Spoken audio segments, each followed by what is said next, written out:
Hi, welcome back to Chronically Ill Advice. My name is Morgan, otherwise known as Murphy, because Murphy's Law, it's been my nickname for a long time. So, Murphy's Law, anything that can go wrong will go wrong. So, I wanted to come on here today to talk about some of the things that I've been doing to manage my GI symptoms.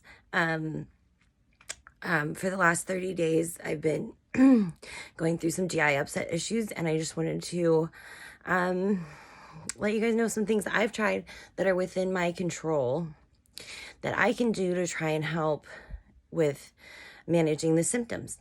I really believe that, I know I struggle a long time, like, oh, what is that going to do? Like, what's, it's not worth it kind of stuff. But just even the smallest amount of relief when you have chronic pain that suddenly becomes more pain than you're normally dealing with every day, and you have these issues, like just managing some of those symptoms can make it a lot more manageable. And that can be really important because sometimes, most of the time with autoimmune disorders, when things go left, it's bad enough to interrupt any amount of routine that you had and to make even the smallest tasks seem impossible. So trying to manage some of those symptoms while, you're waiting on doctors to figure it out, advocating for them to keep looking because there's something wrong, but also trying to do what's within your power to help manage the symptoms. You guys like my new little background? I'm trying. Okay. So when this first started back on December 30th, I thought it was just a flare-up of my intestines. So what I normally do for that is I will go onto a clear liquid diet from 3 to 5 days, just to reset my gut, and then I slowly start adding back food. And if you've read about elimination diets, or if you want to do an elimination diet, sometimes it can be helpful to do the clear liquids first to just kind of give your body a rest, give your digestive system a rest. Clear liquids can look different for different people. It depends on what your irritants are. So, like with this time around, I cut out, any irritant. So my irritants are normally tomatoes, citrus fruit, raw greens. I can't process raw greens. They need to be cooked. So garlic and onions can be an irritant. So the only seasoning I've been using, I guess that gets into the bland diet. What that means for the clear liquid is that I had to make my own broth. Store-bought broth will always, the ones I've seen in the store have garlic, onions, tomato paste, and different ingredients. So if you really want to control what's going into your system, I would make my own broth. Whether that looks like boiling vegetables together and making a broth with the vegetables that you can tolerate, or I used a chicken. I boiled the whole chicken and put carrots and celery. What else? Herbs, thyme. Thyme's one of my favorite herbs. And use that as my broth. And then I drink Ensure Clears. I'll show you what that looks like. So these are the ones I get. I like the apple ones. They taste like apple juice. They have 8 grams of protein. I don't know if you can see that. They have like 8 grams of protein, lots of vitamins, and just a supplement to help. But if you are very sensitive to milk products, these actually contain milk ingredients. It says it on the bottle that it contains milk ingredients. So if that's a really bad irritant for you, I would avoid those, and see if there's other nutritional supplement drinks that you can drink that are clear, that that don't have milk product. these ones don't seem to irritate me. So, although who could tell right now? So I did clear liquids for 7 days. That's probably the longest I would want to go. I've done longer, I guess, but I also got dangerously underweight because I was having so many bad flare-ups, and I kept going on clear liquid diets to reset, and I ended up getting dangerously underweight. So, so trying to maintain some nutrition in those days is important, especially if you're going for more than 3 days. Okay. So also, because I boiled that whole chicken for when I switched to a bland diet, I had boiled chicken, so that worked out really well for me. So after the 7 days of clear liquids, I went to a bland diet. Now I like it. Anything, it looks different for different people. For me, it looks a lot like I do zucchini and yellow squash. Those are the vegetables I do. I peel the peels. Same with any like apples. Peels can be irritants, like if for diverticulitis. And just an irritant in your stomach. So peeling things makes them easier to digest, cook them well. I do white rice with just salt and olive oil, maybe a little butter. I use thyme a lot because really all I'm using is salt and herbs because everything else, because no, all the spices, anything with peppers, spices are all irritants. So just sticking to salt and herbs as seasonings. Like I said, I like thyme a lot. I like basil. I like rosemary, green onion, chives, just whatever. You can do boiled potatoes with some chives, some olive oil, and some salt. That's another good one for bland diets. Electrolyte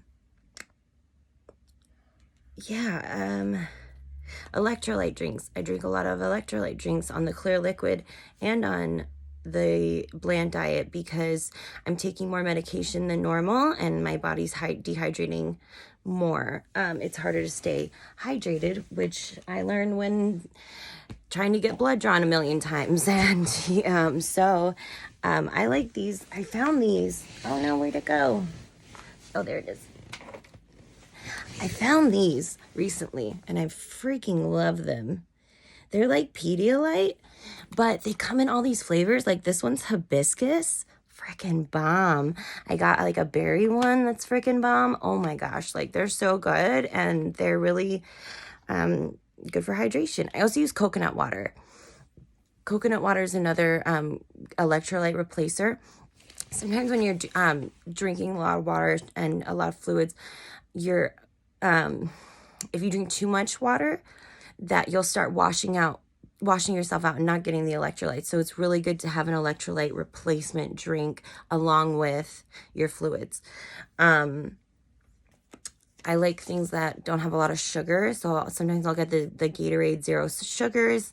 Coconut water is a big one though, for sure. I drink it all the time. It's a great electrolyte replacer and I got used to the taste. Some people don't like it at first. I got used to it because it's important to drink it for me.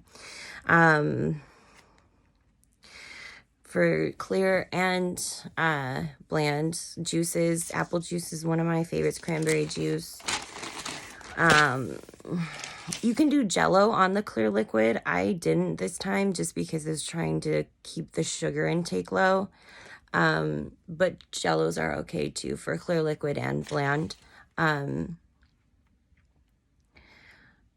So the clear liquid made no difference for me, but I do believe it's helping me manage some of the symptoms. I mean, it didn't make any difference in how swollen I am or that bulge or anything, but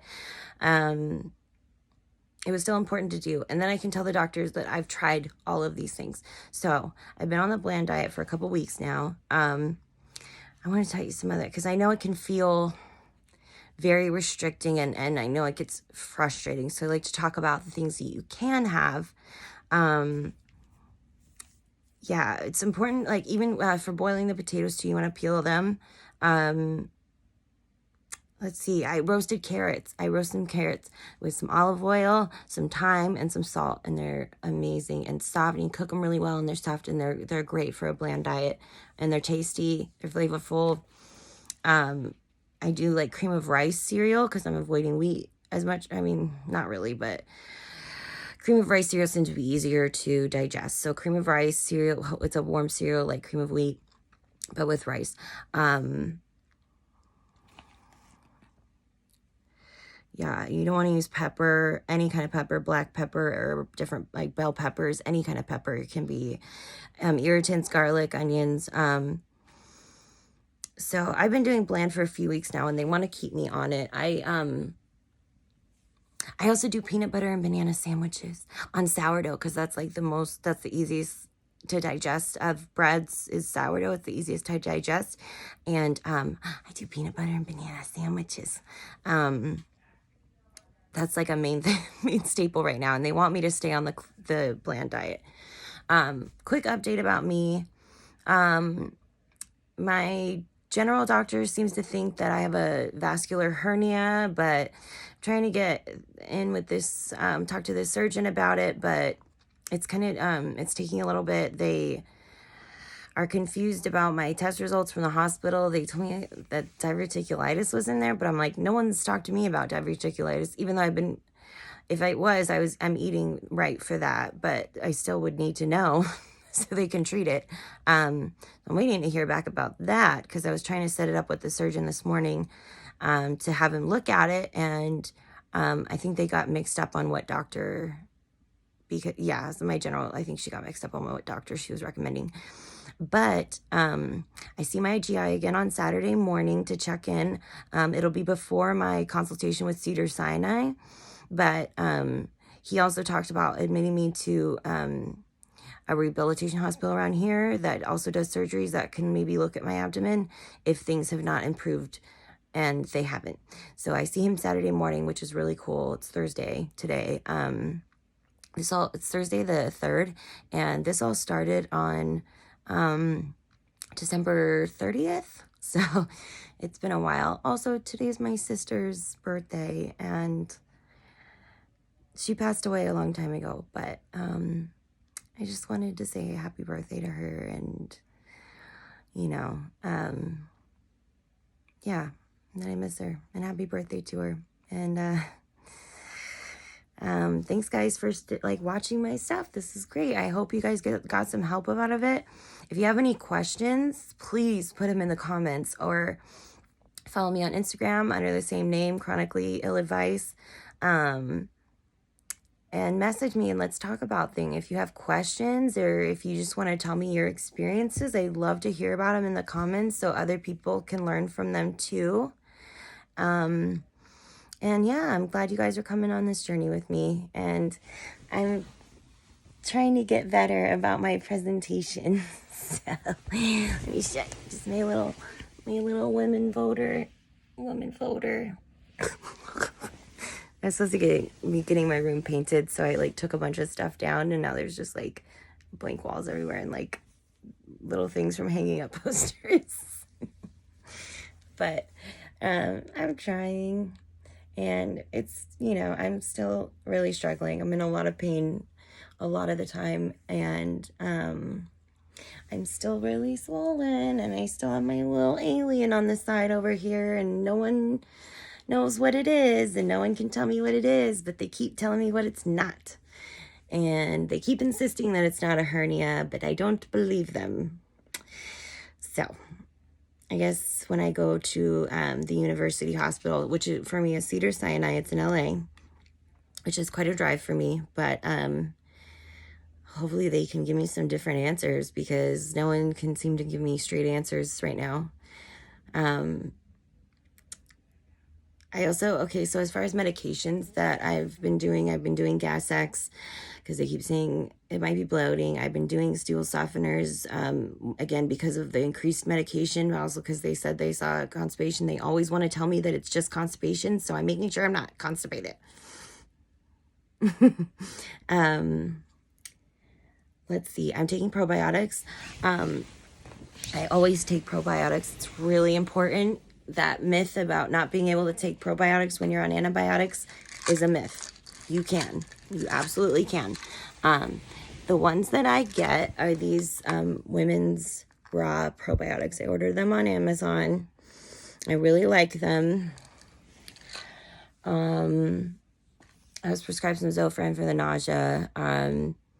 But on it, and oh, they started me on Protonics, which is a great thing to ask your GI about if you have a lot of gastro issues. Is the Protonics? They help with your stomach coat, like coating your stomach, repairing the lining. It's a really, really good medication to be on when you have GI upset issues. But I need to clear, like, I'm not a doctor. I don't have any medical training. I have had medical issues since I was a child. I started autoimmune issues when I was 15. When my sister passed away when I was 15, and my psoriasis just broke out all over my body. I mean, it was intense. I was a water polo player, and it was really embarrassing. I had these giant red splotch patches all over my freaking body, and I'd have to go out in a swimsuit and play water. And it was really difficult. But stress makes autoimmune diseases worse, and you think, how can I not have the stress that I have? And I think that that's just something you learn along the way, of things that you'll put energy into and things that you won't. And I still am learning those things. I'm trying to manage my expectations because I keep getting my hopes up that they found what's wrong, and I keep getting let down. So I need to manage my expectations of that this isn't going to get fixed right away, and that I just need to be doing the things that I know I can do, the things within my power to manage the symptoms, to be in the best place I possibly can. I am not a doctor. I have no medical training. I am just a patient for my entire life. These are things that I've learned over the last, 30 years. So I'm just wanted to share what the things that have helped me. I'm not saying that these are your cures. These are some things that you can try if you think that this is what you need. And if you know somebody that might benefit from this information, please send them my way, and let's all start sharing our experiences together. Let's share the things that have helped us in a place where we can talk about things and we can give each other support, and just, share our knowledge that people like us that have autoimmune disorders, that have these disorders that are chronic, that can disrupt an entire life, but not be enough for people to really take it seriously all the time. I feel like they don't always take it seriously. I don't know. I don't want to talk negatively. I just want to, oh my gosh, peppermint tea and chamomile tea. Peppermint tea and chamomile tea. Anything peppermint, honestly, is great for upsets. I used to have these little beads that doTERRA brand made. I don't think they're making stuff anymore, but that doTERRA, they had these like little beads that were just pure peppermint, and they would like burst in your mouth. It was like peppermint, and that stuff is so good for your stomach. So peppermint tea can be really calming for your stomach, and chamomile tea. Those are two that are really great to settle stomach upset. Yeah, and please, like, ask anything, and share your story and share things that have helped you with your GI. I would love to hear what the things that you've done that have helped your GI upset issues, and if you have any advice for me. So, thank you. Good luck, everybody. We'll talk soon, okay? Bye.